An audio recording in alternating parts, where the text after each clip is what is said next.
Hello दोस्तों, आप सभी का स्वागत है पढ़ाईपंथी यूट्यूब चैनल पर। मैं हूं आपका होस्ट एंड दोस्त पवन, और आप ही की तरह हूं एक लर्नर। मेरे पिछले 2 वीडियो को आपने इतना मान सम्मान दिया, इतना प्रेम दिया, उसके लिए हृदय की गहराइयों से आप सभी का धन्यवाद।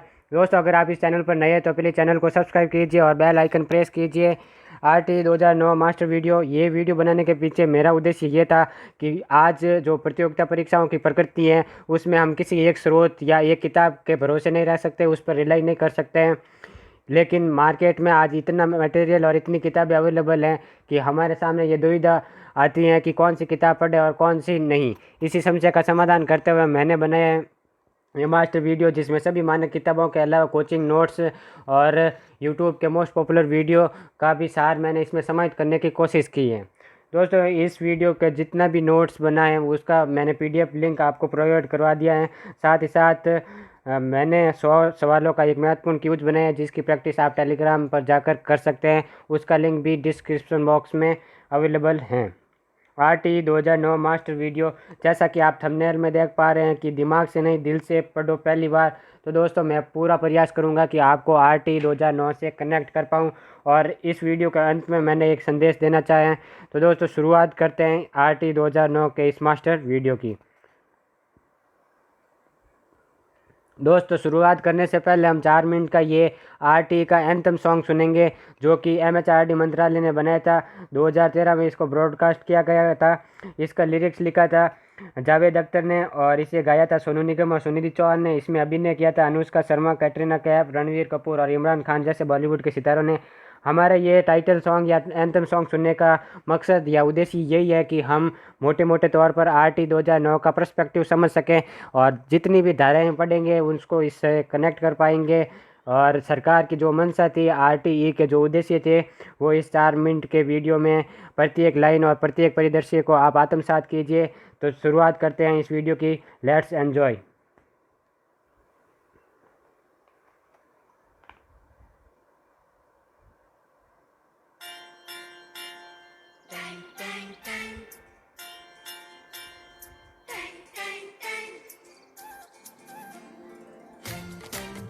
सुनो घंटी बजी स्कूल की, चलो स्कूल तुमको पुकारे। पल पल पल रोशनी जो मिली स्कूल की, जगमगाओगे तुम बन के तारे। सुनो घंटी बजी स्कूल की, चलो स्कूल तुमको पुकारे। पल पल पल रोशनी जो मिली स्कूल की, जगमगाओगे तुम बन के तारे।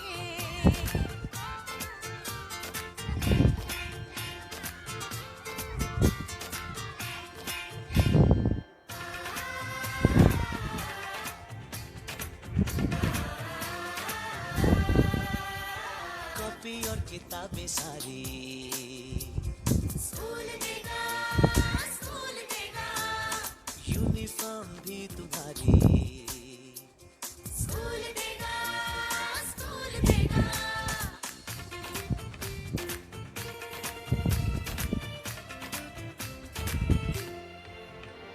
स्कूल अब घर से दूर नहीं है, कम हो गए फासले। पहुंचोगे स्कूल के गेट पर तुम, थोड़ा सा भी जो चले। प्यार और नरमी से तुमको पढ़ाएंगे, टीचर है ऐसे भले। सच सच सच रीत अब है यही स्कूल की, कभी टीचर न बच्चों को मारे। सुनो घंटी बजी स्कूल की, चलो स्कूल तुमको पुकारे।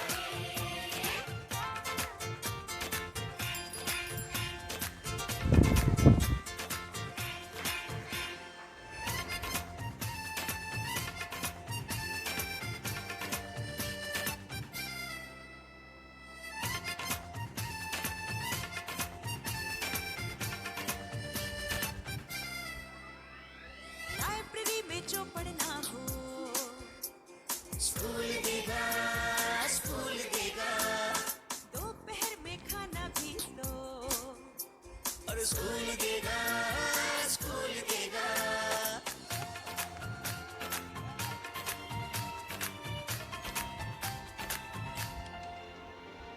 पढ़ना भी है और है खेलना भी, है दोनों बातें यहाँ। ध्यान उनका भी पूरा रखा गया है, ये जान ले लड़कियां। वो जो पढ़ेंगी, जो आगे बढ़ेंगी, तो बदलेगा हिंदुस्तान। घर घर घर शिक्षा जब पहुंचेगी, स्कूल की शक्ति पाएंगे निर्बल भी सारे। सुनो घंटी बजे स्कूल की, चलो स्कूल तुमको पुकारे। चलो स्कूल तुमको पुकारे। चलो स्कूल तुमको पुकारे। चलो स्कूल तुमको पुकारे। शिक्षा मेरा अधिकार है। तो दोस्तों उम्मीद करता हूँ कि आपने इस एंथम सॉन्ग को एंजॉय किया होगा। इसमें जो भी ये लिरिक्स थे, जो भी परिदृश्य थे, वो सभी हम विभिन्न धाराओं में पढ़ने वाले हैं, जैसे कि किताबें फ्री, गणवेश फ्री, दोपहर का खाना फ्री, पेयजल की व्यवस्था, खेल का मैदान, शिक्षक बच्चों को शारीरिक मानसिक दंड नहीं देंगे, और जो विद्यालय होगा वो 1 किलोमीटर के दायरे में होगा। ये सभी हम पढ़ने वाले हैं। तो दोस्तों शुरुआत करते हैं इस वीडियो की। आरटी शुरू करने से पहले इन शख्स का परिचय करवाना, इन शख्सियत का परिचय करना बहुत ज़रूरी है। ये हैं श्री गोपाल कृष्ण गोखले जी। देखिए दोस्तों, 2009 में आरटी लागू होने के 100 साल पहले इन्होंने एक प्रयास किया था, जिनमें उन्होंने भारत में निःशुल्क और अनिवार्य प्राथमिक शिक्षा ये कानून के रूप में लागू करने का एक प्रस्ताव पारित करवाने की कोशिश की थी, लेकिन उस समय ब्रिटिश राज था और इनका ये प्रयास असफल रहा। तो देखिए दोस्तों, स्वर्गीय गोपाल कृष्ण गोखले ने 18 मार्च 1910 में ही भारत में मुफ्त और अनिवार्य प्राथमिक शिक्षा के प्रावधान के लिए ब्रिटिश विधान परिषद के समक्ष एक प्रस्ताव रखा था, जो निहित स्वार्थों के विरोध के चलते अंततः खारिज हो गया था। तो दोस्तों उस समय आज से 100 साल पहले, करीब 120 साल पहले, आरटी लागू होने से 100 साल पहले इस तरह का एक प्रयास करना अपने आप में एक महान कार्य था। इसी कारण इनको भारत में निःशुल्क एवं अनिवार्य शिक्षा का जनक कहा जाता है। इन्हीं की तरह आज़ादी के बाद डॉक्टर राधाकृष्ण ने भी बहुत सारे प्रयास किए थे। तो इन दो शख्सियतों का नाम याद रखना जब भी बात होगी निःशुल्क और अनिवार्य शिक्षा की। तो आज़ादी के पहले गोपाल कृष्ण गोखले जी और आज़ादी के बाद में डॉक्टर राधाकृष्ण। दोस्तों आगे बढ़ते हैं। आरटी 2009। दोस्तों मैं आप सभी से आरटी की फुल फॉर्म जानना चाहूँगा, इसलिए आप सभी आंसर करें मन में, फिर मैं इसको एक्सप्लेन करूँगा, इसलिए आप इसे आंसर करें प्लीज़। तो उम्मीद करता हूँ आपने सभी ने इसका आंसर करने की कोशिश की होगी। तो जिन्होंने भी आंसर ये किया है, right of children to free and compulsory education act 2009 या निःशुल्क एवं अनिवार्य शिक्षा अधिकार अधिनियम 2009, उन सभी को मैं एक बार बधाई देना चाहूँगा, क्योंकि आप पढ़ते हैं किसी भी टॉपिक को डीप में और इतनी गहराई से अध्ययन करते हैं।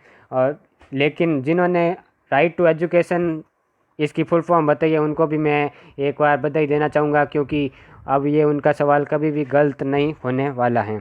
जी हाँ दोस्तों, विभिन्न ऐप और मैंने जितनी भी किताबें पढ़ी है उसमें ये क्वेश्चन आरटी की फुल फॉर्म पूछते हैं और पहला ऑप्शन ही देते हैं राइट टू एजुकेशन, क्योंकि आम जो लोग बोलचाल की भाषा है उसमें राइट टू एजुकेशन ही हम बोलते हैं, शिक्षा का अधिकार, जबकि जितने भी दस्तावेज और डॉक्यूमेंट्स हैं उसमें right of children to free and compulsory education act 2009, जो कि हम धारा पढ़ेंगे पहली, नाम और विस्तार, उसमें भी ये नाम दिया हुआ है, निःशुल्क एवं अनिवार्य शिक्षा अधिकार अधिनियम 2009। तो दोस्तों इसको थोड़ा सा गौर करना, और इसका जब भी इसकी फुल फॉर्म पूछे तो right of children to free and compulsory education act 2009 ही बताएं। दोस्तों जो ये अधिनियम पारित हुआ था, ये भारत का 35वें क्रमांक का अधिनियम था। ये बहुत ही डीप में है कि ये 35वें क्रमांक का अधिनियम था, और ये 26 जनवरी 2009 को इस पर राष्ट्रपति जी ने हस्ताक्षर किए थे, और 27 अगस्त 2009 को ये अधिसूचित हुआ था। 1 अप्रैल 2010 को ये संपूर्ण भारत में लागू हो गया था, जम्मू एंड कश्मीर को छोड़कर। तो दोस्तों ये लागू करने वाला भारत 135वां देश था। इससे पहले 134 विभिन्न देशों ने इसको विभिन्न रूप में अलग अलग प्रकार से कानून के रूप में बना लिया था, जिसमें से किसी ने 21 वर्ष तक, किसी ने प्री प्राइमरी तक इसको फ्री किया था, जबकि हमारे पड़ोसी देश पाकिस्तान और श्रीलंका में अभी तक इस तरह का कोई भी कानून नहीं है। अब बात आती है कि इसको सबसे पहले किस देश ने लागू किया था। तो यहाँ पर दो नाम आते हैं। पहला आता है एक तो पर्सा और दूसरा आता है नॉर्वे। दोस्तों ये विडम्बना है कि हमारी विभिन्न मानक पुस्तकें इस पर अभी तक एक नतीजे पर नहीं पहुंच पाई है। कुछ किताबों में पर्सा दे रखा है, कुछ किताबों में नॉर्वे दे रखा है। मैंने अपने स्तर पर क्योरा और विकिपीडिया जैसे विभिन्न प्लेटफॉर्म में इसके आंसर तलाशने की कोशिश की है, तो ज़्यादातर मोस्ट ऑफ ये पर्सा ही बताया था। तो दोस्तों अगर दोनों ऑप्शन में हो तो पर्सा पर हमें जाना है, अगर पर्सा ऑप्शन में ही नहीं है तो फिर नॉर्वे को राइट करना है। कई कई इसका जॉर्डन भी बताया है, जो कि जॉर्डन पर्सा के साथ जॉर्डन ने भी इसे लागू किया था। तो ये तीनों नाम आपको याद रखने हैं। दोस्तों आगे बढ़ते हैं। अब देखिए 86वां संविधान संशोधन 2009 इसकी आवश्यकता क्यों पड़ी थी। दिसंबर 2002 में ये अमेंडमेंट किया गया था। दोस्तों आज़ादी के समय नीति निर्देशक तत्वों के आर्टिकल नंबर 45 में ये उल्लेख था कि सरकार बच्चों को निःशुल्क और अनिवार्य शिक्षा उपलब्ध करवाएगी 14 वर्ष तक। लेकिन जैसा कि आप जानते हैं कि नीति निर्देशक तत्व सरकार मानने के लिए बाध्य नहीं है, तभी इस तरह का अमेंडमेंट करने की आवश्यकता हुई और अनिवार्य और निःशुल्क शिक्षा को एक अधिकार के रूप में, मौलिक अधिकार के रूप में बनाने की जो सरकार की मंशा थी, उसी के कारण ये अमेंडमेंट हुआ था और इसी का परिणाम था मूल अधिकार में इसको शामिल कर दिया गया था 21A आर्टिकल में। साथ ही साथ मूल कर्तव्य 51A जो कि 11वां कर्तव्य है वो भी जोड़ा गया था अभिभावकों के लिए, कि वो अपने बच्चों के लिए उनको एक 14 वर्ष तक प्रारंभिक शिक्षा मुहैया कराएगा। साथ ही साथ जो नीति निर्देशक तत्व थे उसमें जो 45वां अधिनियम पहले से ही था उसको भी अमेंडमेंट कर दिया था। उसमें जो 14 वर्ष था उसको फिर प्री एलिमेंट्री एजुकेशन के लिए उसको बना दिया गया था। तो दोस्तों यहाँ पर थोड़े से हम डीप में इसके जानते हैं कि मूल अधिकार।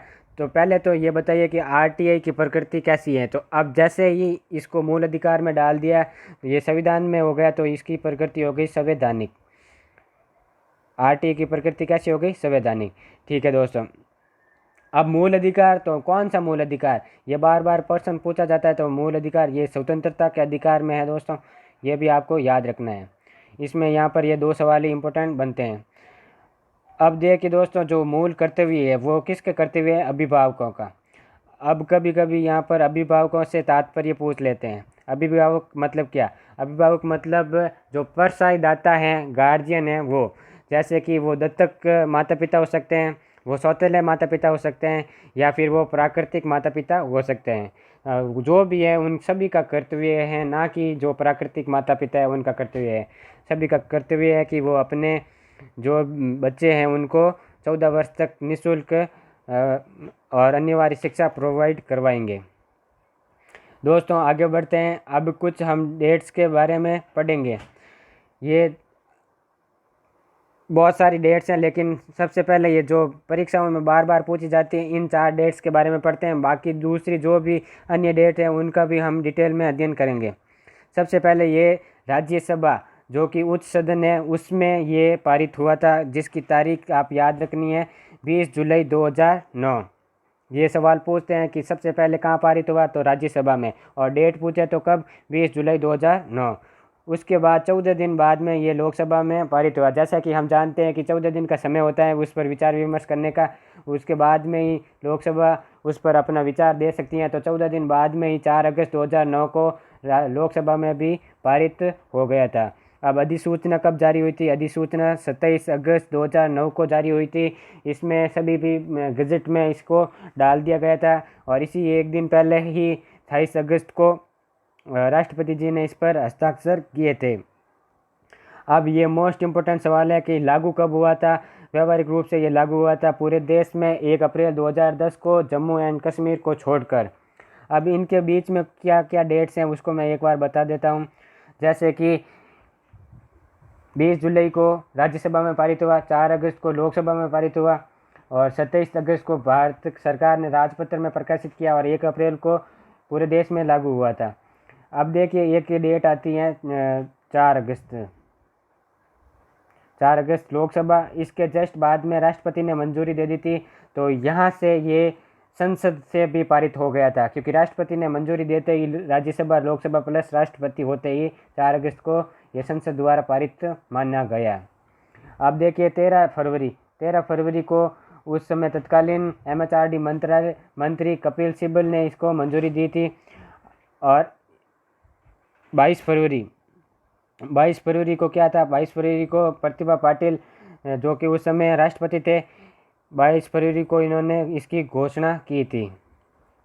अब दोस्तों आपको एक चीज़ यहाँ पर याद रखनी है कि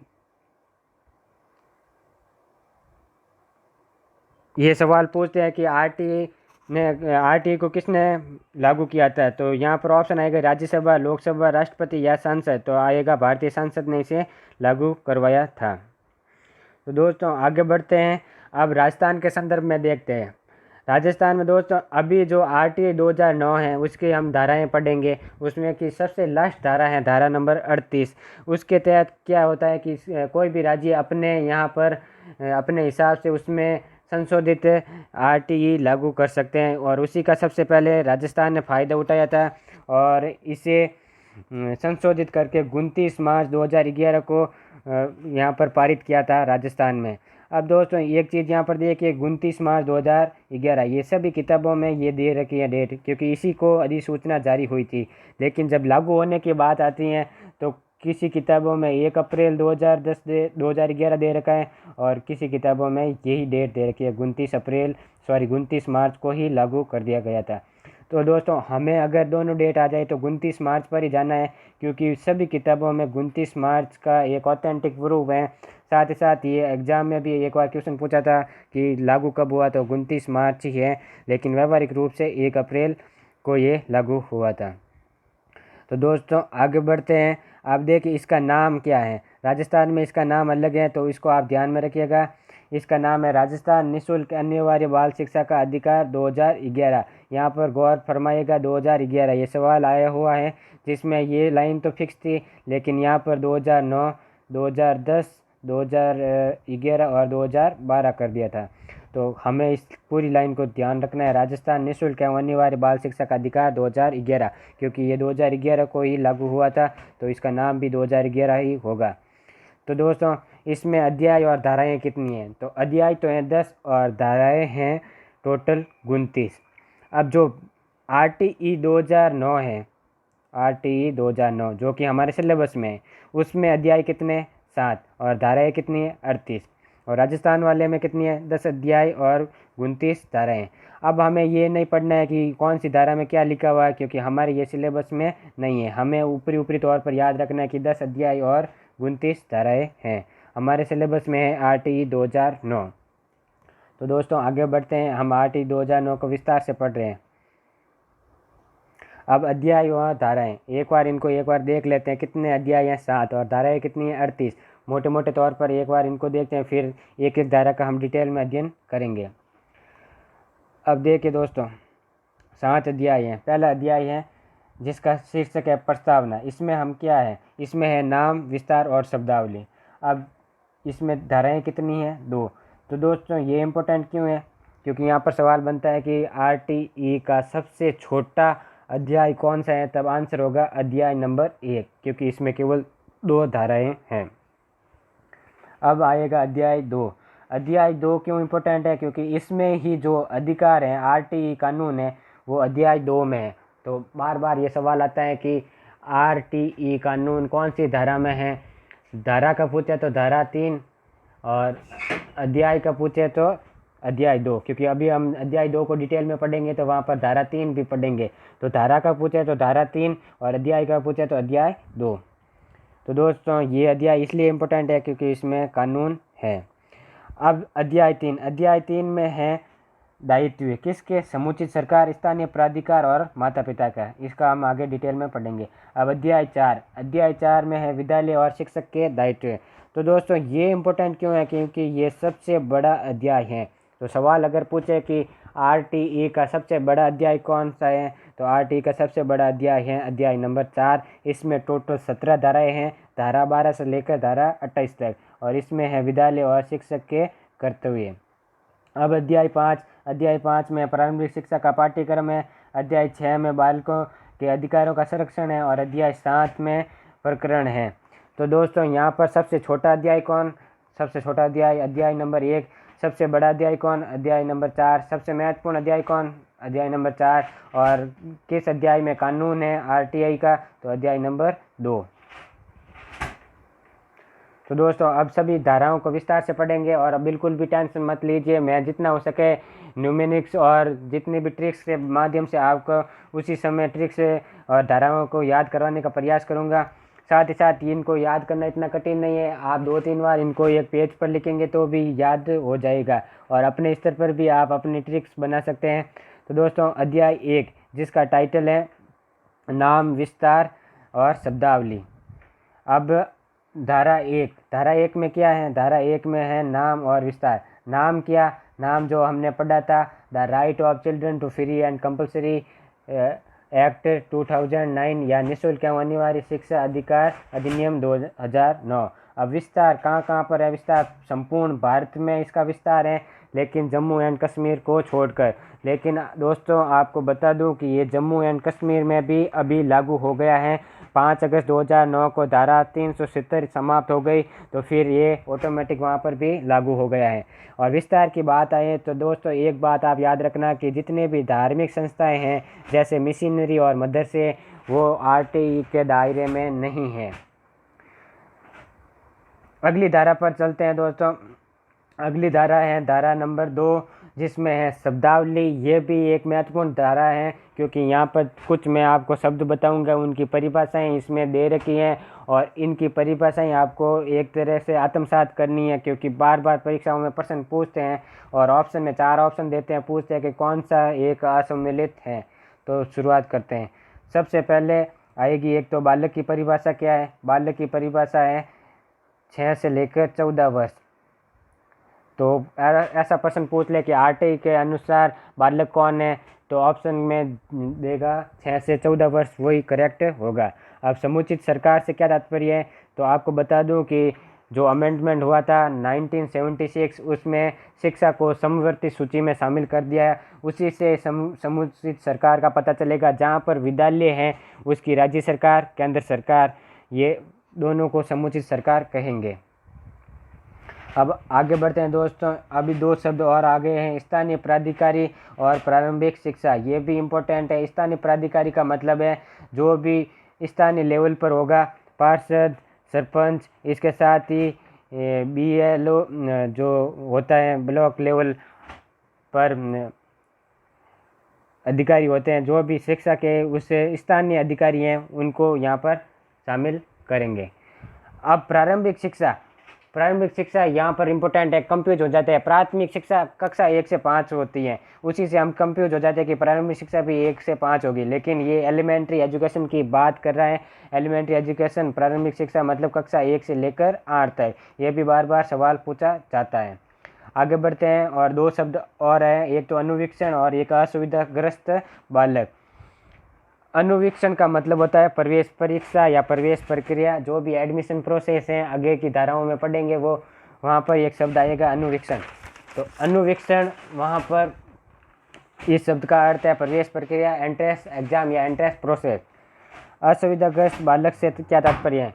असुविधाग्रस्त बालक से तात्पर्य है, देखिए, सामाजिक शैक्षिक रूप से पिछड़े बालक या SC/ST कह सकते हैं, अन्य वर्ग कह सकते हैं, अल्पसंख्यक कह सकते हैं, वो असुविधाग्रस्त बालक में आएंगे।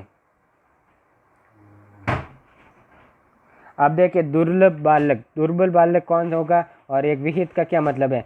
एक तो असुविधाग्रस्त बालक पढ़ा वो क्या होगा? सामाजिक और शैक्षिक रूप से पिछड़ा। लेकिन दुर्लभ बालक वो होगा जो आय के रूप से पिछड़ा होगा, कमजोर तबका आय की दृष्टि से। अब विहित का मतलब है समुचित सरकार प्रासंगिक नियम बनाएगी। अब एक और परिभाषा रह गई है, इसमें एक शब्दावली है स्कूल की। अब यहाँ पर 4 तरह के स्कूल बताए गए। एक तो गवर्नमेंट स्कूल, सरकारी स्कूल, एक बताए गए प्राइवेट स्कूल, निजी स्कूल, और एक बताया स्पेशल स्कूल जो कि विशिष्ट श्रेणी के स्कूल दिव्यांग बालकों के लिए, और एक स्कूल है वो हैं अनुदानित या ट्रस्ट द्वारा संचालित होने वाले स्कूल। ये भी आपको याद रखना है कि आरटीई के अनुसार कितने प्रकार के स्कूल हैं, तो आरटीई के अनुसार 4 प्रकार के स्कूल हैं। इसी के साथ हमारा ये अध्याय 1 पूर्ण हो गया। 2 धाराएं हैं, किसी भी ट्रिक्स की आवश्यकता नहीं है। पहली धारा में नाम और विस्तार है, दूसरी धारा में शब्दावली है। जहाँ पर ट्रिक्स और न्यूमेरिक्स की ज़रूरत होगी मैं आपको बता दूंगा। अब बात करते हैं अध्याय 2 की। बहुत ही महत्वपूर्ण अध्याय है। इसी में निःशुल्क एवं अनिवार्य शिक्षा अधिनियम का जिक्र किया गया है। इसी में कानून है। मैंने पहले भी बताया कि अध्याय 2 में और धारा 3 में आरटीई कानून है। तो आरटीई का इसका टाइटल भी यही है, निःशुल्क एवं अनिवार्य शिक्षा अधिनियम। अब धारा 3 क्या कहती है? धारा 3 कहती है प्रत्येक बालक को 6 से 14 वर्ष तक निःशुल्क एवं अनिवार्य प्रारंभिक शिक्षा प्राप्त करना उसका अधिकार होगा। अधिकार कैसे होगा? मौलिक अधिकार हमने पढ़ लिया है कि 21A के तहत उसे स्वतंत्रता अधिकार के तहत ये अधिकार मिल चुका है 86वां संविधान संशोधन के द्वारा। तो दोस्तों यहाँ पर कुछ शब्दों पर गौर कीजिए। ये शब्द यहाँ पर इम्पोर्टेंट बनते हैं। इसका सवाल पूछते हैं कि निःशुल्क का क्या मतलब है, अनिवार्य का क्या मतलब है, प्रारंभिक का क्या मतलब है। निःशुल्क का मतलब भी पढ़ेंगे, अनिवार्य का भी मतलब पढ़ेंगे, लेकिन प्रारंभिक का मतलब मैंने आपको बता दिया कि कक्षा 1 से लेकर कक्षा 8 तक। अब देखिए दोस्तों, निःशुल्क का अर्थ है यहाँ पर है किसी भी वित्तीय प्रकार की अड़चन नहीं होगी, किसी भी एक तरह का भी पैसा वहाँ पर प्रत्यक्ष या परोक्ष रूप से सरकार नहीं लेगी। अब अनिवार्य का अर्थ है कि सरकार ये बाध्य है, सरकार यहाँ पर बाध्य है। प्रकृति कैसी बाध्य है कि वो ऐसी स्कूली तंत्र की व्यवस्था करे जिसमें पढ़ाई करने के लिए बालक बालिकाएं उत्साहित हो। मतलब कि वहाँ पर कोई भी असुविधा उनको नहीं होनी चाहिए। उनका जो भी दायरा है उसमें ये विद्यालय उनको ओपन करने होंगे, इसके लिए सरकार बाध्य है। अब धारा 3 कंप्लीट हो गई। अब धारा 4, अब बालक को उसकी आयु के अनुसार कक्षा में स्थान देना। BRCF द्वारा 6 माह का प्रशिक्षण। दोस्तों मैंने जितने भी धाराएं पढ़ी है उसमें से टॉप 5 जो धाराएं हैं उसमें से ये धारा 4 भी आती हैं। इस पर बार बार सवाल पूछे जाते हैं। ऐसे तो ये बहुत ही मतलब छोटी धारा लगती हैं, लेकिन इसमें बहुत ही ज़्यादा महत्व है। अब इस पर अवबोध के सवाल बनते हैं। तो दोस्तों इसको थोड़ा डिटेल में पढ़ते हैं। अब धारा 4 क्या कहती हैं कि प्रत्येक बालक को उसकी उम्र के हिसाब से उसको एडमिशन देंगे। तो कई बार एग्ज़ाम में पूछा जाता है कि उसकी उम्र के हिसाब से कैसे, कि जैसे में 6 वर्ष का बालक होगा उसको पहली कक्षा में, 7 वर्ष का बालक होगा उसको दूसरी कक्षा में, 8 वर्ष का बालक होगा उसको तीसरी कक्षा में। इसी प्रकार करते जाएंगे और 13 पर 8वीं क्लास में प्रवेश मिलेगा और 14 वर्ष में उसकी तो ये एलिमेंट्री एजुकेशन पूरी होनी चाहिए। तो अब दोस्तों देखिए आप कि जैसे एक बार प्रश्न पूछा गया कि 13 वर्ष का एक बालक है, तो 13 वर्ष का बालक है तो उसको आरटी एक्ट के अनुसार कौन सी, अभी उसने कुछ भी किसी भी प्रकार की औपचारिक शिक्षा नहीं ली है, अब उसको मतलब एडमिशन देना है तो कौन सी कक्षा में देंगे? पहली कक्षा में देंगे कि दूसरी में देंगे, 5वीं में देंगे कि किस में देंगे? तो दोस्तों आरटी एक्ट के अनुसार उसको 8वीं कक्षा में प्रवेश देंगे। अब देखिए दोस्तों, अब जो सीटेट में जो सवाल पूछे जाते हैं वो इससे भी ज़्यादा डीप में पूछे जाते हैं। अब ये पूछते हैं कि आरटी कानून लागू होने के बाद में भारतीय विद्यालयों की कक्षा हो गए हैं, आयु के हिसाब से समरूप, लिंग के अनुसार समरूप, लिंग के अनुसार असमरूप, आयु के अनुसार असमरूप। तो देखिए दोस्तों, पहले क्या होता था कि जो भी बच्चे थे कमज़ोर वो अपनी क्लास में फेल हो जाते थे और इस तरह से बैक बेंचर होते थे वो बहुत ही आपने भी देखा होगा कि बहुत बड़े उम्र के बच्चे छोटी क्लासों में हो जाते थे। फिर वो एक तरह का बॉस के रूप में, एक तरह के शहंशाह के रूप में रोल निभाते थे और वो बैक बेंचर कहलाते थे।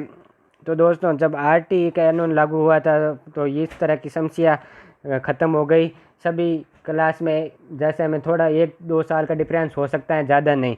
तो देखिए दोस्तों, ये निःशुल्क एवं अनिवार्य शिक्षा अधिनियम 2009 6 से 14 वर्ष के भीतर सभी बच्चों को प्रशिक्षित शिक्षकों के साथ उचित स्कूलों में शिक्षा के अधिकार की गारंटी देता है। इसलिए आरटीई अधिनियम 2009 लागू होने के बाद कक्षाएं आयुवार उम्र के हिसाब से अधिक समरूप हो गई। ये इतनी इम्पोर्टेंट धारा थी दोस्तों। आगे बढ़ते हैं। अब धारा नंबर आती है 5। तो दोस्तों आप परेशान मत होइए, इन सभी धाराओं को मैं आपको एक ट्रिक्स के माध्यम से इनको बताने का प्रयास करूंगा। धारा 5 कहती है कि स्थानांतरण प्रमाण पत्र देने से मना नहीं कर सकते हैं। आजकल क्या होता है दोस्तों कि जो प्राइवेट स्कूल होते हैं वो टीसी नहीं देते हैं, क्योंकि उनका एक मतलब बच्चा कम हो जाता है। तो आरटी कहता है कि बच्चे को आप किसी भी समय टीसी देने से, ट्रांसफ़र सर्टिफिकेट देने से मना नहीं कर सकते हैं। अब आता है अध्याय नंबर 4, जिसका टाइटल है समुचित सरकार, स्थानीय प्राधिकार और माता पिता के दायित्व। अब देखिए दोस्तों, इसके 5वीं धारा, इसमें समुचित सरकार नवीन विद्यालय स्थापित करेगी। अब नवीन विद्यालय का क्या क्राइटेरिया, क्या मानक है? जो पहली से लगाकर 5वीं कक्षा का प्राथमिक शिक्षा है वो 1 किलोमीटर के दायरे में होने चाहिए, और कक्षा 6 से लगाकर कक्षा 8 तक उच्च प्राथमिक विद्यालय है वो 3 किलोमीटर के दायरे में होनी चाहिए। इसे नेबरहुड कानून के नाम से जाना जाता है। और ये कौन सी धारा में है? तो धारा नंबर 5 में है। और ये दायित्व किसका है? समुचित सरकार का दायित्व है।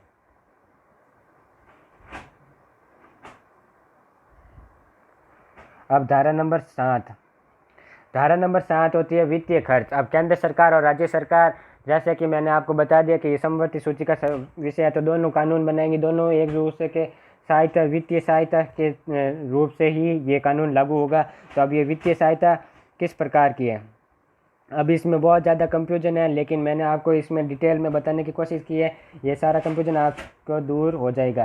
दोस्तों इसको ऐसे पढ़ना है, 55 अनुपात 45, 65 अनुपात 35, क्योंकि मैंने थोड़ा इसको उल्टा लिख दिया है। 68 अनुपात 32, 60 अनुपात 40 और 90 अनुपात 10। अब अलग अलग किताबों में इसको डिटेल में ना देकर इसे ऐसे ही लिख दिया है 35 अनुपात 65 और किसी में 55 अनुपात 45। तो इस तरह से ज़्यादा कन्फ्यूजन क्रिएट हो गया है, लेकिन आपको कन्फ्यूज नहीं होना है, क्योंकि 11वीं पंचवर्षीय योजना के अनुसार पूछे, 11वीं पंचवर्षीय योजना के अनुसार पूछे तो उस समय हमको बताना है 55 अनुपात 45। 55% तो केंद्र सरकार और 45% राज्य सरकार। और 12वीं पंचवर्षीय के पूछे तो 65% केंद्र सरकार का खर्च होगा और 35% राज्य सरकार का खर्च होगा। अब एक अनिल बोरदे कमेटी बनी थी, उसमें ये सिफारिश की गई थी कि 68% तो केंद्र सरकार दे और 32% राज्य सरकार दे। लेकिन दोस्तों अगर कहीं पर भी मेंशन नहीं किया गया है कि 12वीं पंचवर्षीय योजना है कि 11वीं पंचवर्षीय योजना है या अनिल बोरदे कमेटी के अनुसार है, तो हमें ये ही करना है। वर्तमान में जो वित्तीय अनुपात है वो है 60 अनुपात 40%। में अगर स्पेशल मेंशन नहीं है तो हमें कौन सा आंसर टिक करना है? 60 अनुपात 40। लेकिन दोस्तों यहाँ पर पर्सन घुमा देते हैं कई बार। पूर्वोत्तर राज्यों में ये अनुपात बिल्कुल अलग है। इसमें अनुपात है 90 और 10 का अनुपात है। तो आई होप आपको समझ में आ गया होगा। हम आगे बढ़ते हैं और धारा नंबर 7 के बाद में धारा नंबर 8 पढ़ते हैं। अब देखिए धारा 8, धारा 9 और धारा 10 ये सभी कर्तव्य हैं। धारा 8 में कर्तव्य है वो समुचित सरकार का है, और धारा 9 में स्थानीय प्राधिकार का है, जिसमें पीईओ आएगा, एलिमेंट्री एजुकेशन ऑफिसर आगे, पार्षद आ जाएगा, सरपंच, वार्ड पंच वो स्थानीय प्राधिकार में आएंगे। माता पिता के कर्तव्य भी इसमें आएगा। 7 के बाद में 8, 9, 10 ये कर्तव्य। अब दोस्तों अब हमने पढ़ ली है धारा 1 से लगाकर 10 और 3 अध्याय भी पूरे कर लिए हैं। तो अब यहाँ पर आवश्यकता है कि इसको हम एक बार रिपीट करें ट्रिक के माध्यम से। तो देखिए दोस्तों, पहली धारा और दूसरी धारा को आपको पढ़ने की मतलब याद करने की इतनी ज़रूरत नहीं है। पहली धारा में क्या है? पहली धारा में एक तो है नाम आरटीई का और इसका विस्तार, और दूसरी धारा में क्या है? दूसरी धारा में है शब्दावली, जो मैंने आपको 5-6 शब्द बताए थे उन सब के शब्दावली है। अब दोस्तों इस दो को धारा को तो आपको याद करना ही है। अब आगे बढ़ते हैं। अब धारा 3, धारा 4, धारा 5, धारा 6 और धारा 7 इनको कैसे याद करें? तो दोस्तों एक तरह के दिमाग में इमेज क्रिएट कीजिए कि 3 कानून लेकर, 3 हाथ में कानून लेकर 4 बड़े लड़के 5 टीसी लेकर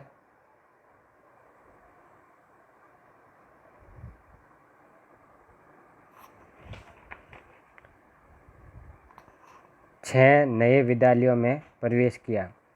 तो देखिए दोस्तों 4 बड़े लड़के हैं, उम्र के हिसाब से बड़े लड़के हैं, उनके हाथ में क्या है? 3 कानून है और 5 टीसी लेकर गए और कितने विद्यालयों में गए? 6 विद्यालयों में गए। तो 3 में तो हो गया कानून, जो RTE का कानून है, और 4 बड़े लड़के, वो मैंने आपको बताया कि आयु के हिसाब से एडमिशन देना है। और 5वां मैं बताया था TC, तो TC देने से मना नहीं कर सकते हैं। 6 में क्या हो गया? 6 नए स्कूल में गए, तो सरकार को नए विद्यालय स्थापित करने हैं। नए विद्यालय किस रेंज में? प्राथमिक विद्यालय तो 1 किलोमीटर के रेंज में, और उच्च प्राथमिक विद्यालय 3 किलोमीटर की रेंज में। तो इस तरीके से धारा 3, 4, 5 और 6 मैंने बताने का प्रयास किया। हो सकता है आपको ये समझ में नहीं आए तो आप अपने हिसाब से ट्रिक्स बना सकते हैं। अब देखिए धारा 7 का मतलब है कि राज्य सरकार और केंद्र सरकार दोनों साथ मिलकर ये वे उठाएंगे, खर्च उठाएंगे, दोनों साथ मिलकर। तो 7 का मतलब क्या होगा? केंद्र सरकार और राज्य सरकार साथ मिलकर ये कानून चलाएंगे, इस कानून का भार उठाएंगे। तो दोस्तों आई होप आपको थोड़ा बहुत समझ में आया होगा। इस प्रकार हमने 7 धाराएँ पढ़ ली। अब धाराएँ आती हैं 8, 9 और 10। इसको कैसे याद करें? तो देखिए दोस्तों, इसमें तो जो समुचित सरकार है उसका दायित्व है, और इसमें स्थानीय प्राधिकार का दायित्व है, और इसमें अभिभावक का दायित्व है। तो आप ये याद रखो। 8 में ठाठ किसके हो गए? सरकार के, तो सरकार के दायित्व है। 9, 2, 11 कौन हो जाते हैं? कोई भी समस्या आती है तो स्थानीय प्राधिकार होते हैं, सरपंच वार्ड पंच होते हैं, वो हमारे जो भी समस्या आने पर 9, 2, 11 हो जाते हैं। और 10 अभिभावक। जब भी बच्चा स्कूल के लिए जाते हैं तो बच्चों को अभिभावक 10 रुपये का नोट देते हैं। तो 8, 9, 10 में सभी कर्तव्य हैं। अब किस किस के हैं? 8 में ठाठ सरकार के, 9, 2, 11 कौन होगा? स्थानीय प्राधिकार, और 10 रुपये का नोट कौन देगा? अभिभावक। तो आई होप आपको थोड़ा बहुत ये समझ में आया होगा। इस प्रकार हमने 10 धाराएँ पढ़ ली हैं, और अब बात करेंगे अध्याय 4 की, जो सबसे महत्वपूर्ण, सबसे लंबा, सबसे बड़ा अध्याय है, और इसमें लगभग धाराएँ होगी आपके 17।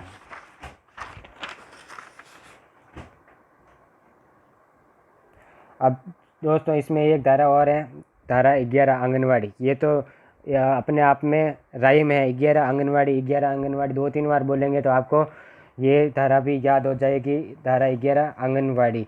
तो इसमें कभी डायरेक्ट आंसर ये ऐसे नहीं देकर पूछ लेंगे कि पूर्व प्राथमिक शिक्षा का जिक्र किस धारा में हुआ है, तो धारा 11 जिसमें आंगनवाड़ी बालवाड़ी का जिक्र है। अब आते हैं अध्याय 4 जिसमें शिक्षक और विद्यालय के दायित्व हैं। अब इसकी एक एक धाराओं को हम डिटेल में पढ़ते हैं। सबसे पहले धारा 12 कहती है कि 25% आरक्षण निजी विद्यालयों में देने होगा। किस किस को? एक तो दुर्बल, जिसकी हमने परिभाषा शब्दावली धारा 2 में पढ़ी थी। एक असुविधाग्रस्त, उसको भी हमने पढ़ा था। दुर्बल तो मतलब कौन होते हैं? आय के हिसाब से। और असुविधाग्रस्त कौन होते हैं? जो होते हैं सामाजिक और शैक्षिक रूप से पिछड़े। अब इस धारा को याद कैसे करें? 25% का 25 का आधा कितना होता है? 12.5। 12.5 से क्या हो गए? 12। ऐसे कुछ भी छोटे मोटे न्यूमेरिक्स याद रख लीजिए दोस्तों, ज़्यादा अपने इसकी कहानियाँ याद रखने की ज़रूरत नहीं है। 2-3 बार आप पढ़ेंगे तो वैसे भी आपको याद हो जाएगा। अब पढ़ेंगे धारा 13। अब धारा 13 क्या कहती है? अनुवीक्षण प्रक्रिया। अब मैंने धारा 2 में इस शब्द का जिक्र किया था। अनुवीक्षण का मतलब होता है एंट्रेंस। अब देखिए एंट्रेंस, एक तो कोई भी किसी भी प्रकार का एंट्रेंस एग्ज़ाम नहीं होगा। एंट्रेंस एग्ज़ाम करवाते हैं बहुत सारे पब्लिक स्कूल हैं। बच्चों को एंट्री देने से पहले उनके माता पिता का भी इंटरव्यू लेते हैं, तो वो RTI में पूर्णतः प्रतिबंधित है। तो दोस्तों एक तो अनुवीक्षण प्रक्रिया में एंट्रेंस एग्जाम, किसी भी तरह की प्रवेश परीक्षा नहीं होगी। एक कैपिटेशन फीस नहीं होगी। कैपिटेशन फीस का मतलब है कोई भी किसी भी तरह का डोनेशन नहीं लिया जाएगा। जो अभी हमारे इरफान खान जी ये दुनिया से रुखसत हुए हैं, तो उनकी एक फिल्म थी हिंदी मीडियम, उसमें ये पूर्णतः इसी पर बेस्ड थी। उसमें यही संदेश था कि जो भी बड़े बड़े विद्यालय के गरीबों के मतलब सीटें खा जाते हैं डोनेशन देकर, RTI धारा पर भी उनकी सीटें खरीद लेते हैं। तो आपको वो फिल्म ज़रूर देखनी चाहिए। अब ये दंड प्रक्रिया क्या है? अगर कोई भी विद्यालय इस तरह का मतलब करता है एंट्रेंस एग्ज़ाम या कैपिटेशन फीस लेता है, तो पहली बार उसे 25,000 का, दूसरी बार 50,000 का, और तीसरी बार उसकी मान्यता रद्द कर दी जाएगी।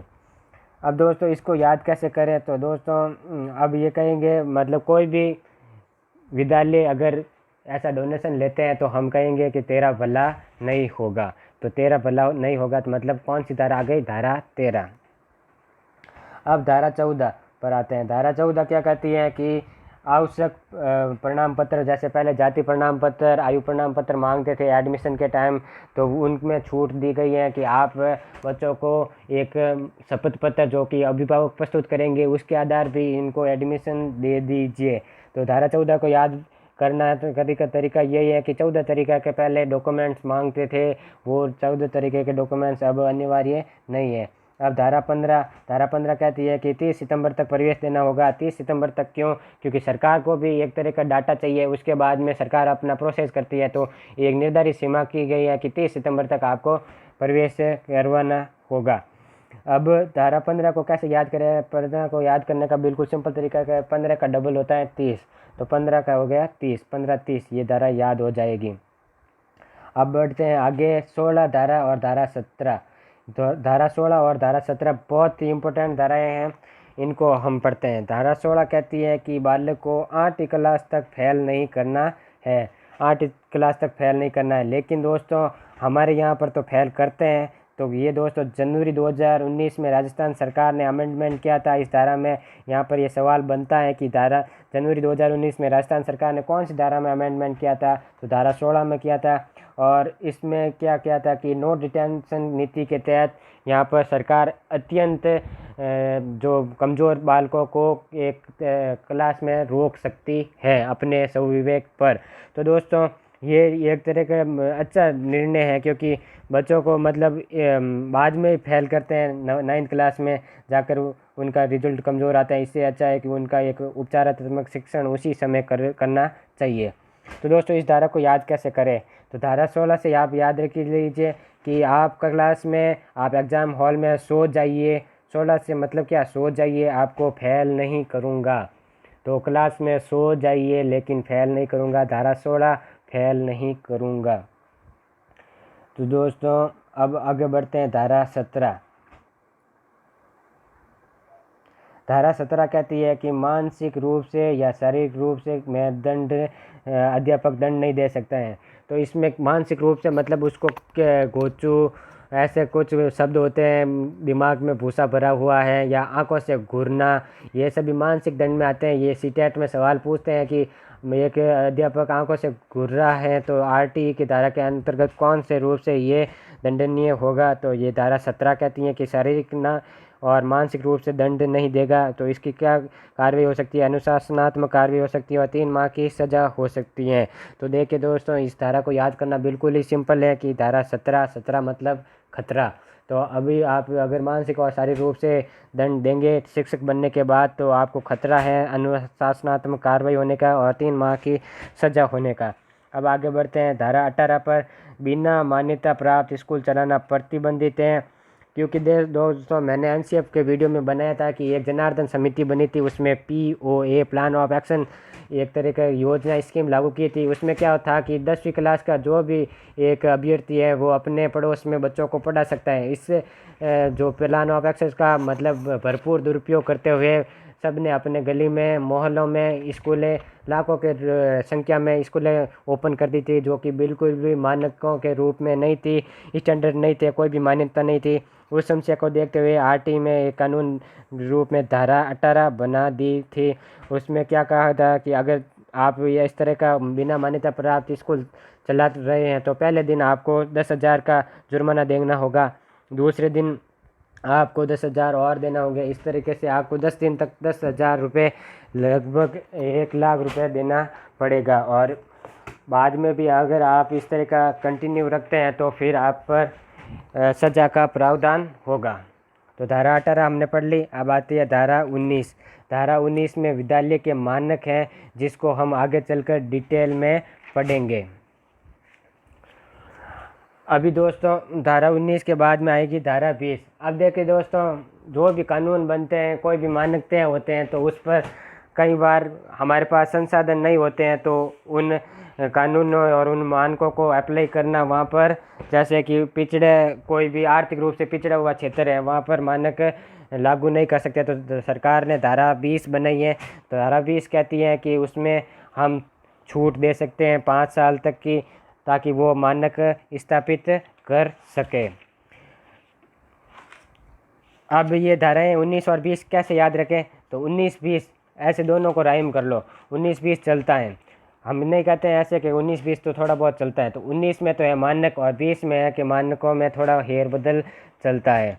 तो दोस्तों मैंने अभी धारा बताई थी 18, उसमें मैंने बताया था कि 10,000 का प्रतिदिन अर्थदंड देना होगा, 10 दिन के बाद में सज़ा का प्रावधान है। अब बढ़ते हैं धारा 21। धारा 21 बहुत ही महत्वपूर्ण है। इसमें एसएमसी का गठन है। एसएमसी को हम डिटेल में पढ़ेंगे आगे की स्लाइड में। और धारा 22 है, इसी से संबंधित है। इसमें विद्यालय विकास योजना बनाएगी। तो दोस्तों दोनों धाराओं को याद करना बिल्कुल आसान है। 21 अब जब भी भगवान को हम प्रसाद चढ़ाते हैं, शुभ काम होता है तो भगवान को प्रसाद चढ़ाई जाती है, वो 21 के रूप में होती है, 51 के रूप में होती है। तो 21 सबसे ज़्यादा होती है, ना तो ज़्यादा ना कम। तो 21 जो शुभ आंकड़ा है, तो एसएमसी एस का मतलब शुभ और मंगल। तो शुभ मंगल काम होगा तो 21 रुपये की प्रसाद हम चढ़ाएंगे। तो 21 में क्या है? एसएमसी का गठन। अब धारा 22 में एसएमसी क्या बनेगी? विद्यालय के लिए विकास योजना। अब आगे चलकर आपको पता चलेगा कि एसएमसी का गठन 2 वर्ष के लिए होता है, जबकि ये विद्यालय विकास योजना 3 वर्ष के लिए बनाता है। आगे इसको डिटेल में पढ़ेंगे। आगे बढ़ते हैं दोस्तों, धारा नंबर 23। इसमें शिक्षक की योग्यता का उल्लेख है, वेतन सेवा के बारे में है। अब इसमें आगे एक प्रावधान है कि 5 वर्ष की छूट मिल सकती है। 27 जुलाई 2017 को ये संशोधन किया गया कि न्यूनतम अर्हता नहीं है तो 4 वर्ष के भीतर अर्जित कर की जानी चाहिए। दोस्तों यहाँ पर इस धारा को याद कैसे रखें? तो दोस्तों अब हमारा जो रीट का एग्ज़ाम है, कुछ तो बोल रहे हैं कि 2 अगस्त को होगा, कुछ बोल रहे हैं 3 सितंबर को होगा। तो यहाँ से ये याद कर लो 2-3, क्योंकि जो ये 23 है इसमें आती हैं रीट। जो भी सीटेट है, रीट है, एचटेट है, वो सभी किस में आएगी? धारा नंबर 23 में। धारा नंबर 23 शिक्षक की योग्यता का उल्लेख करती हैं। और शिक्षक की योग्यता कैसे होगी? स्टेट टेट और सीटेट क्लियर करेगा तब होगी। ये सभी जितनी भी परीक्षाएं हैं, रीट है, आरटेट है, वो धारा 23 के अंतर्गत आती हैं। तो ये एक तरह की महत्वपूर्ण धारा है। इसको याद करने के ट्रिक्स मैंने आपको बताई हैं। 2 अगस्त या 3 सितंबर इसमें कंफ्यूज हैं, तो 2-3 रीट, ऐसे आप इसको याद कर लीजिए। आगे बढ़ते हैं धारा नंबर 24। धारा नंबर 24 में है शिक्षक के दायित्व। शिक्षक के दायित्व कौन कौन से हैं? अब देखो, स्कूल में नियमित आएंगे, पाठ्यक्रम संचालित करेंगे, वह समय पर पूरा करेंगे, पढ़ाने का स्तर, गति और शिक्षण योजना बालकों के अनुसार तय की जाएगी। आवश्यक हो तो अतिरिक्त क्लासेस, एक्स्ट्रा क्लासेस भी लेंगे, प्रशिक्षण और ट्रेनिंग में भाग लेंगे, एसएमसी में सहयोग करेंगे और अभिभावकों से संवाद करेंगे। ये एक तरह के अभिभावकों के कर्तव्य है। अब आते हैं धारा 25। धारा 25 है छात्र शिक्षक अनुपात। अब इसको याद कैसे करें? जैसे ही 25 आते हैं, देखिए दोस्तों, सिल्वर जुबली और गोल्डन जुबली कैसे मनाते हैं? 25, 50, 75 ये फिक्स अनुपात होते हैं। तो 25 किसका है? अनुपात के लिए आता है। तो 25 पर क्या है? छात्र शिक्षक अनुपात। ये अनुपात हम आगे की स्लाइड में इसे डिटेल में पढ़ेंगे, क्योंकि ये बहुत ही महत्वपूर्ण है, बार बार इस पर सवाल बनते हैं। अब आते हैं धारा 26 पर। धारा 26 कहती है किसी भी विद्यालय में 10% से अधिक पद रिक्त नहीं हो सकते हैं। जो भी टीचर हैं उसके 10% से अधिक रिक्त नहीं हो सकते हैं। तो देखिए दोस्तों, अभी जो केंद्रीय विद्यालय है उसमें ऐसा प्रावधान है कि वो मतलब बिल्कुल भी पद रिक्त नहीं रखते हैं। वो मतलब ऐसे टेंडर बेस पर उनको हायर करते हैं। लेकिन अभी जो आरटीई है वो भी कहता है कि 10% से अधिक पद रिक्त नहीं होना चाहिए। सरकार को नई वैकेंसी लानी चाहिए। किसी भी तरीके से 10% से अधिक किसी भी विद्यालय में शिक्षकों के पद रिक्त नहीं होने चाहिए। धारा 27 कहती है, देखिए दोस्तों, ये बहुत ही इंपॉर्टेंट धारा है। 3 काम है, इनको छोड़कर किसी भी प्रकार का गैर शैक्षणिक कार्य शिक्षकों को नहीं करवाया जाएगा। एक तो है जनगणना, जो कि 10 वर्षीय दशकीय होती हैं। जनगणना एक होता है चुनाव और एक होता है आपदा कार्य। तो इन 3 से को छोड़कर, जैसे कि अब कोरोना चल रहा है तो ये भी एक आपदा है, इसके तहत शिक्षकों को लगाया गया है। तो आपदा, चुनाव, जितने भी वोट होंगे चाहे लोकसभा के हो, राज्यसभा के हो, चाहे स्थानीय स्तर पर हो, उनमें इनको लगाया जाएगा। और एक जनगणना इसमें लगाया जा सकता है। बाद में जो भी कार्य बचते हैं प्लस पोल अभियान, पहले तो प्लस पोल अभियान में बहुत सारा लगाया जाता था। जब RTE 2009 लागू हुआ था तो इस तरह की समस्याएं समाधान की गई थी और 3 कार्य को छोड़कर किसी भी गैर शैक्षणिक कार्यों में इनको नहीं लगाया जा सकता। अब दोस्तों इस धारा को कैसे याद करें? 27 मतलब कैसे याद करो? 27 का मतलब सताना। 27 और सताना को राइम कीजिए। सताना, पहले शिक्षकों को बहुत सताया जाता था, अलग तरह के हजारों काम थे, तो सताना अब बंद कीजिए। शिक्षक कह रहे हैं सताना बंद कीजिए, धारा 27 लाइए। तो 27 को ऐसे आप याद कर सकते हैं। अब धारा 28 भी बहुत इम्पोर्टेंट धारा है, निजी ट्यूशन पर प्रतिबंध। अब इस धारा को कैसे याद करें? 28, तो इस धारा को मैंने मारवाड़ी में याद किया है। 28 का मतलब है, बच्चे कह रहे हैं गुरुजी हमें जो भी पढ़ाना है 28 पढ़ाओ, मतलब जो भी पढ़ाना है आपको यहीं पर पढ़ाना है, हमें प्राइवेट ट्यूशन के लिए बाध्य मत कीजिए। पहले क्या होता है, टीचर पढ़ाते नहीं थे, पूरा टॉपिक या मन से नहीं पढ़ाते थे, इसलिए बच्चों को मजबूरीवश उनके यहाँ पर प्राइवेट ट्यूशन लेना पड़ता था। तो अब बच्चे क्या कह रहे हैं, जो गुरुजी जो भी पढ़ाना है वो 28 पढ़ाओ, विद्यालय में ही पढ़ाना है। तो 28 का मतलब क्या होगा? 28, धारा 28। दोस्तों आपको थोड़ी कॉमेडी लग सकती है, लेकिन इन धाराओं को याद करने के अपने अपनी ट्रिक्स होती हैं, आप अपने भी ट्रिक्स बना सकते हैं। अब हम पढ़ेंगे अध्याय 5 प्रारंभिक शिक्षा का पाठ्यक्रम, धारा 29। अब देखिए दोस्तों, अब धारा 29 में अब हमें पाठ्यक्रम को एक तरीके से इस तरह से लागू करना है कि वो एक जीवन उपयोगी पाठ्यक्रम बने। जीवन उपयोगी पढ़ने, गतिविधि आधारित हो, मातृभाषा भाषा में हो, सर्वांगीण विकास हो, ज्ञान का निर्माण पर बल दें। अब धारा 29 को कैसे याद करें? देखिए दोस्तों, हमारे राजस्थान में एक संप्रदाय है, विश्नोई संप्रदाय। विश्नोई संप्रदाय में क्या होता है, 20+9 मतलब 29 नियम और कानून बने हुए हैं। अब 29 उनके एक करिकुलम है। 29 करिकुलम का मतलब क्या हुआ कि उनको कैसे दिनचर्या का पालन करना है, वन्य जीवों को जीव दया दिखानी है, पर्यावरण के प्रति दिखाना है, ऐसा बनाना है ताकि जीवन उपयोगी हो, गतिविधि आधारित हो। तो इसको ऐसे याद करना है। 29 में क्या होगा? 29 में होगी पाठ्यचर्या का निर्माण, और पाठ्यचर्या कैसी होगी? गतिविधि आधारित, जीवन उपयोगी। तो दोस्तों इसको ऐसे इन तरीके से याद कर सकते हैं। अब आते हैं, आप देखिए राजस्थान में इसका पाठ्यक्रम का निर्धारण SIERT द्वारा किया जाता है। बार बार राजस्थान में बदलता रहता है, कभी NCERT पाठ्यक्रम लागू करते हैं, कभी SIERT अपना पाठ्यक्रम लगवाती है। अब धारा 30 कहती है कोई भी बोर्ड परीक्षा अनिवार्य नहीं होगी, लेकिन हमारे यहाँ तो लेते हैं क्लास 5 में और क्लास 8 में। तो दोस्तों मैं बता दूं कि राजस्थान में 5वीं और 8वीं क्लास में बोर्ड परीक्षा है और यहाँ पर अपना कानून को इस धारा को संशोधित कर रखा है। तो इसको याद कैसे करते हैं कि ये महीने की आखिरी तारीख होती है, 30 तारीख होती है, तब उस दिन क्या होते हैं कि हमारे स्कूलों में 30 तारीख को जितने भी बोर्ड होते थे उसको वापस रंग वगैरह करते थे। तो इसको ऐसे याद कर सकते हैं, 30 तारीख को बोर्ड को हम कलर करेंगे। तो 30 को मतलब क्या हो गया, कोई भी बोर्ड परीक्षा अनिवार्य नहीं होगी। अब इस धारा में, इस अध्याय में केवल 2 ही धाराएं हैं और ये अध्याय पूर्ण होता है। अब आते हैं अध्याय नंबर 6 पर। अध्याय 6 होता है बालक के अधिकारों का संरक्षण। अब देखिए दोस्तों ये इम्पोर्टेंट अध्याय है। यहाँ पर धारा आएगी 31, 32, 33 और 34। अब धारा जो 31 क्या कहती है? धारा 31 कहती है कि बाल अधिकार संरक्षण आयोग, बाल संरक्षण अधिकार आयोग 2005 का इसमें उल्लेख है। इसका क्या होगा कि इसका मतलब सिफारिश करना, परिवारों की जांच करना, इस मतलब बालकों के जो अधिकार हैं उनका संरक्षण करना। अब दोस्तों यहाँ पर एक सवाल ही बनता है कि राज्य बाल अधिकार संरक्षण अधिनियम कब पारित हुआ था? तो ये 2005 को ही पारित हुआ था। डेट का पूछे तो 18 अप्रैल 2005। अब धारा 32 में होगा कि बाल अधिकार शिक्षण आयोग की अपील करने का प्रावधान है। इसमें बाल अधिकार शिक्षण आयोग में अपील करने का प्रावधान है। धारा 33 कहती है राष्ट्रीय सलाहकार परिषद का गठन। यहाँ पर धारा 33 और धारा 34 को दोनों को आपको पढ़ना है। धारा 33 है राष्ट्रीय सलाह कार परिषद का गठन, जिसमें कितने सदस्य होंगे? 15, और जिसका अध्यक्ष कौन होगा? मानव संसाधन विकास मंत्री। अब धारा 34 है राज्य से संबंधित राज्य सलाहकार परिषद का गठन। अब इसका अध्यक्ष कौन होगा? इसका अध्यक्ष होगा शिक्षा मंत्री। इसका कार्यकाल कितना होगा? 2 वर्ष। और इसमें जो 15 सदस्य हैं उसमें 1/3 तो महिलाएं होंगी, 1/3 कौन होगी? महिलाएं।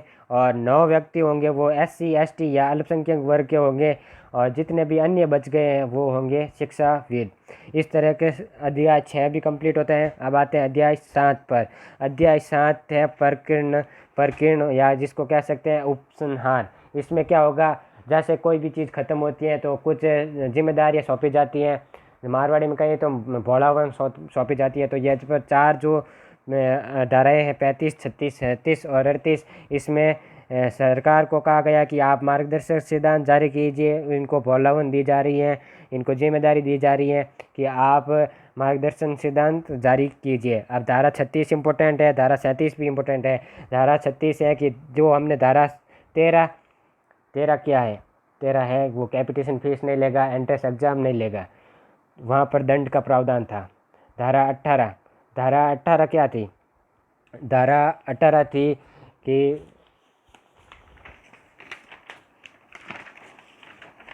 धारा 18 में था कि बिना मान्यता प्राप्त स्कूल चला रहे थे, वहाँ पर भी दंड का प्रावधान था, 10,000 रुपये प्रतिदिन अर्थदंड। ठीक है। अब धारा 19 क्या थी? धारा 19 थी विद्यालय के मानक। तो इन धाराओं में जो भी अपराध है उनके अभियोजन की स्वीकृति धारा 36 देती है, इसलिए धारा 36 इम्पोर्टेंट है। अब देखिए दोस्तों धारा 37 कहती है SMC के खिलाफ कोई वाद विधि कार्रवाई होनी है तो धारा 37 के अनुसार होगी, वाद या विधिक कार्रवाई। अब देखिए कुछ SMC में तो 16 सदस्य होते हैं, बाकी जो भी अभिभावक हैं अगर SMC में कुछ गलत कार्य कर रहे हैं तो वो SMC के खिलाफ वाद या विधिक कार्रवाई कर सकती हैं, जो कि धारा 37 में इसका प्रावधान है। अब ये तो धारा आपको मैंने पहले भी बता दी थी, धारा 38, जिसमें समुचित सरकार अधिनियम में उपबंध के क्रियान्वयन के नियम अधिसूचना जारी कर सकती हैं। मतलब कि कोई भी राज्य चाहे तो इस अधिनियम को संशोधित करके अपने यहाँ पर लागू कर सकता है। इस तरीके से दोस्तों हमने 1 से लगाकर 38 धाराएं और 1 से लगाकर 7 अध्याय डिटेल में पढ़ लिए हैं। जो भी इम्पोर्टेंट धारा थी उनको मैंने न्यूमेरिक्स के थ्रू आपको याद कराने की भी कोशिश की है। अब देखिए दोस्तों, अब मानकों की बात की थी तो मानक क्या है, यहाँ पर बहुत सारे सवाल बनते हैं। तो मानक है पहली क्लास से लेकर 5वीं क्लास तक 60 स्टूडेंट है तो वहाँ पर 2 टीचर, 61 से लेकर 90 हैं तो 3 टीचर, 90 इक्रोनों से लेकर 120 है तो 4 टीचर होंगे, और 121 से लेकर 200 बच्चे हैं तो 5 टीचर होंगे। लेकिन एक बात याद रखनी है कि जैसे ही 150 क्रॉस कर जाएं तो वहाँ पर एक हेडमास्टर, एक प्रधानाध्यापक होना ज़रूरी है। तो इस प्रकार से 150 से अधिक होंगे तो 5 तो अध्यापक होंगे और 1 प्रधानाध्यापक होंगे, और जैसे ही 200 बन जाएं तो अध्यापक को छोड़कर जो शिक्षक और छात्र अनुपात है वो 1:40 से अधिक नहीं होना चाहिए, इससे कम ही होना चाहिए। इस अनुपात को मेंटेन करना है। तो दोस्तों ऐसे कोई पूछ ले कि कक्षा 1 से 5 तक अनुपात कितना होना चाहिए तो वो अनुपात है 1:30, और जब 200 से ज़्यादा क्रॉस कर जाएंगे तो उस समय वो कम से कम रखना है 1:40। वहीं बात करेंगे कक्षा 6 से लेकर 8 तक तो रेशियो हो जाएगा 1:35, जबकि HM की बात वहाँ पर 150 पर की थी, यहाँ पर HM यहाँ पर अनिवार्य हो जाएगा। 100 से ज़्यादा क्रॉस होता ही यहाँ पर एक पूर्णकालीन प्राध्यापक होना चाहिए। कक्षा 6 से 8 तक प्रति कक्षा में 1 अध्यापक होना चाहिए, और जो 3 सब्जेक्ट हैं गणित विज्ञान का 1 टीचर होना चाहिए ज़रूरी, और 1 सामाजिक विज्ञान का पूर्णकालीन टीचर होना चाहिए, और 1 भाषा का टीचर होना चाहिए।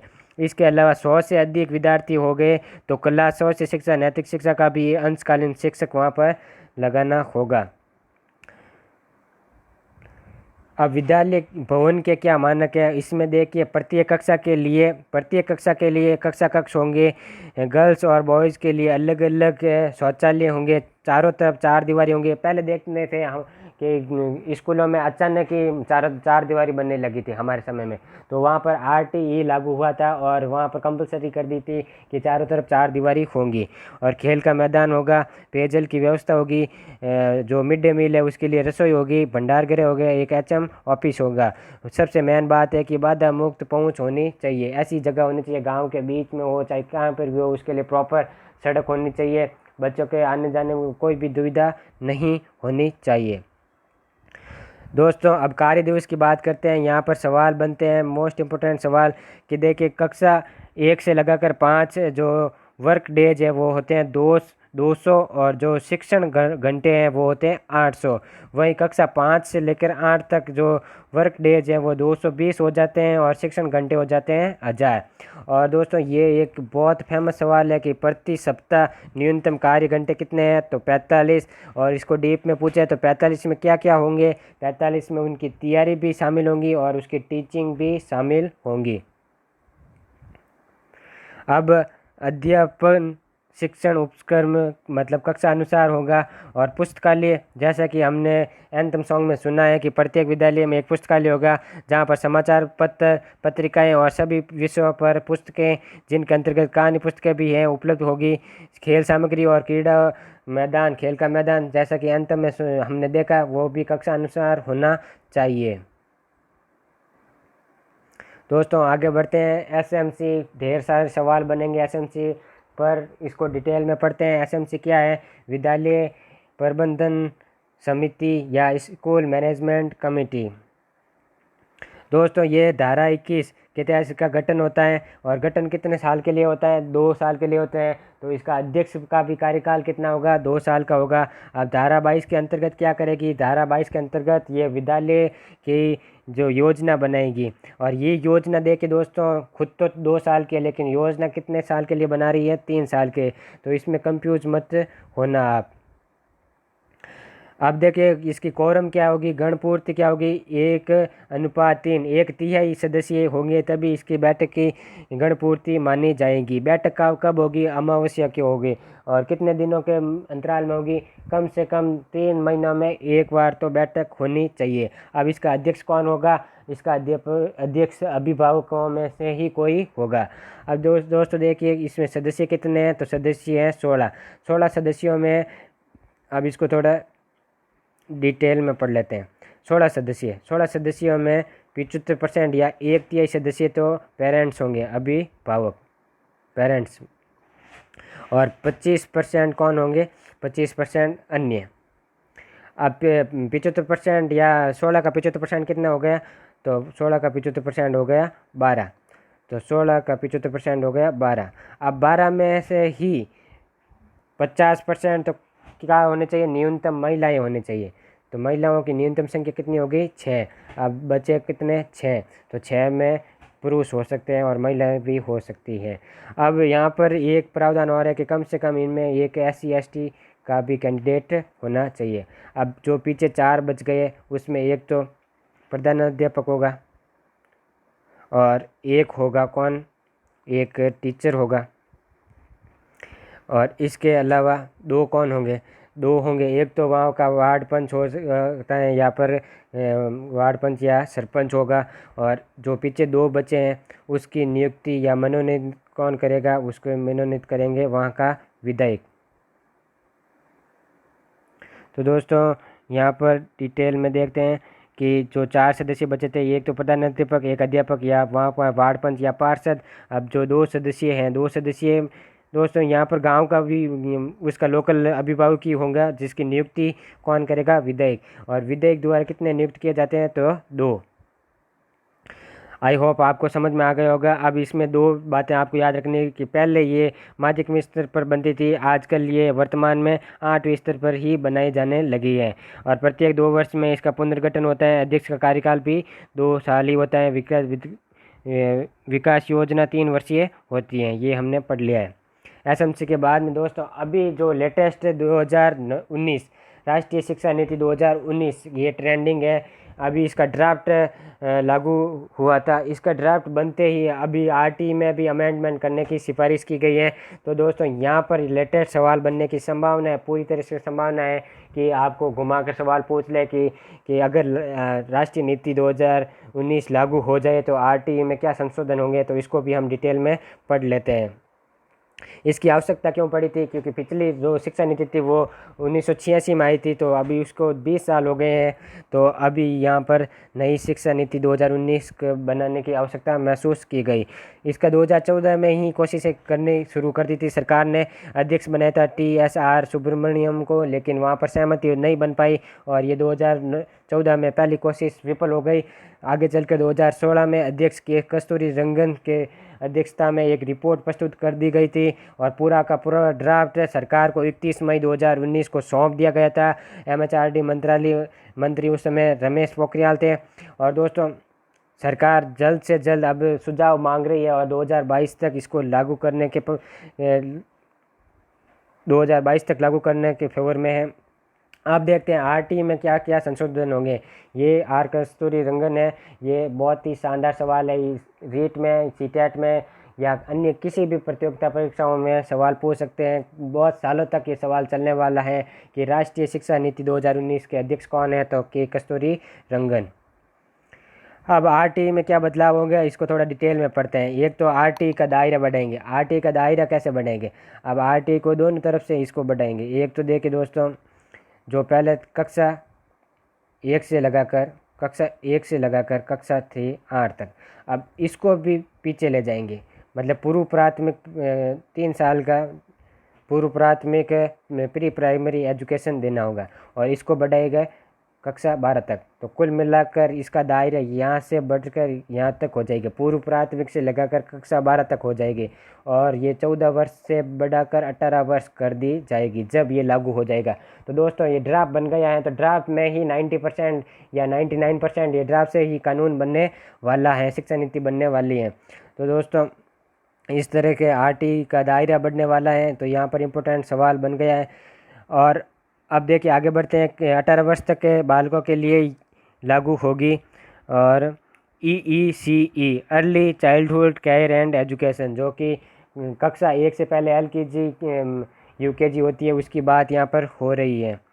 अब देखिए दोस्तों ये फॉर्मेट भी चेंज होने वाला है। फॉर्मेट होगा ये देखिए, ये फॉर्मेट होगा देखिए 5, अभी जो फॉर्मेट चल रहा है वो क्या है, 5-3-2-2 का फॉर्मेट चल रहा है। लेकिन अभी इसको जैसे ही ड्राफ्ट इसके लागू होगा तो ये फॉर्मेट चेंज हो जाएगा। अब ये फॉर्मेट क्या होगा, 5-3-3-4। 5 क्या है इसमें, तो 3 वर्ष तक तो EEC की बात कर रहे हैं ना, पूर्व प्राथमिक फाउंडेशन स्टेज। 3 साल तो बच्चों को LKG UKG नर्सरी, और उसके बाद में 2 पहली और दूसरी क्लास, इसको नाम दे दिया है फाउंडेशन स्टेज। इसके बाद में क्लास 3, 4 और 5, 3, 4 और 5 इसको हम कहेंगे लोअर प्राइमरी। फिर आ जाएगी 6 to 8 क्लास, इसको कहेंगे हम अपर प्राइमरी। और इसके बाद में जो 4 हो गई उसको कहेंगे हायर एजुकेशन।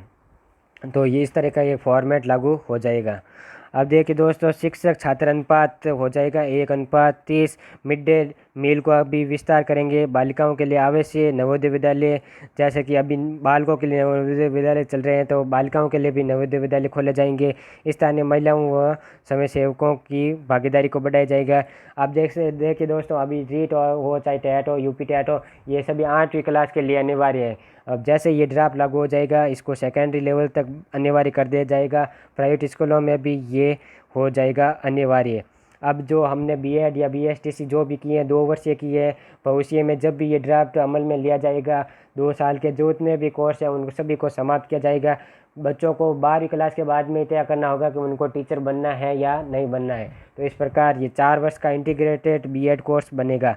शिक्षकों का चयन इंटरव्यू प्लस डेमो से होगा। अभी तो एक एग्ज़ाम दो, रीट एग्ज़ाम दो और अपना टीचर बन जाओ, गुरुजी बन जाओ। लेकिन जैसे ये नई शिक्षा नीति लागू हो गई, वहाँ पर आपको डेमोन्स्ट्रेशन देना होगा, डेमो देना होगा, इंटरव्यू भी देना होगा। 2 लेवल की स्क्रीनिंग की जाएगी। और देखिए दोस्तों, एनसीईआरटी पूरे देश में नोडल एजेंसी बनाने की भी सिफारिश की गई है। एनसीएफ को इसने अभी तक अच्छा बताया है और इसको 10 साल तक इसको अभी तक और आगे बढ़ाने की भी सिफारिश की है। निजी स्कूल जो अभी भी पब्लिक लगाते हैं, प्राइवेट में पब्लिक शब्द या प्राइवेट बनाना होगा, और एसएमसी का भी विस्तार करके एससीएमसी बनाना होगा। एससीएमसी का मतलब है स्कूल कॉम्प्लेक्स मैनेजमेंट कमेटी, जो कॉम्प्लेक्स मुद्दे आएंगे, जटिल मुद्दे आएंगे, उसका समावेश करेगी। इस तरह के आई होप राष्ट्रीय शिक्षा नीति 2019 को भी हमने टच कर लिया है। अब हम बढ़ते हैं आगे, मिड डे मील के बारे में 2-3 बातें देख लेते हैं, बाद में ये वीडियो समाप्त करते हैं। मध्याह्न भोजन ये कब लागू हुआ था? ये 15 अगस्त 1995 में लागू हुआ था। किसके लिए? प्राथमिक कक्षा के लिए। और क्यों लागू हुआ था? इसका मतलब था पोषण में सुधार, नामांकन बढ़ाना और उपस्थिति बनाए रखना।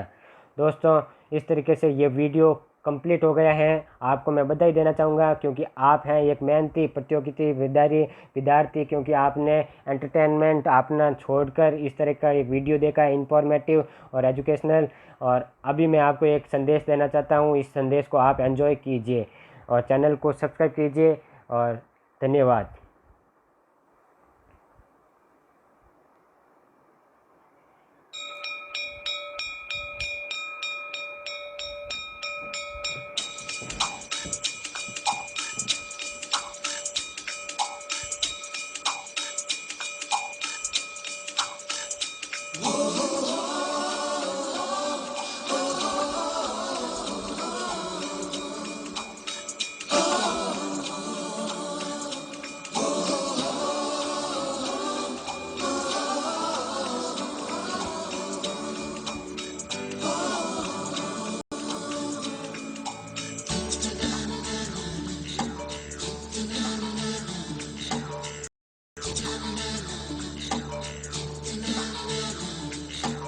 सवेरे सवेरे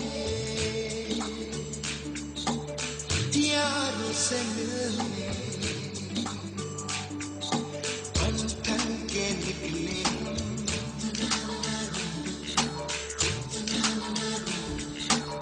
सवेरे सवेरे यारों से मिलने घर से दूर चले, रोके से ना रुके हम, मर्जी से चले हम, बादल सा गरजे हम, सावन सा बरसे हम, सूरज सा चमके हम, स्कूल चले हम, स्कूल चले हम।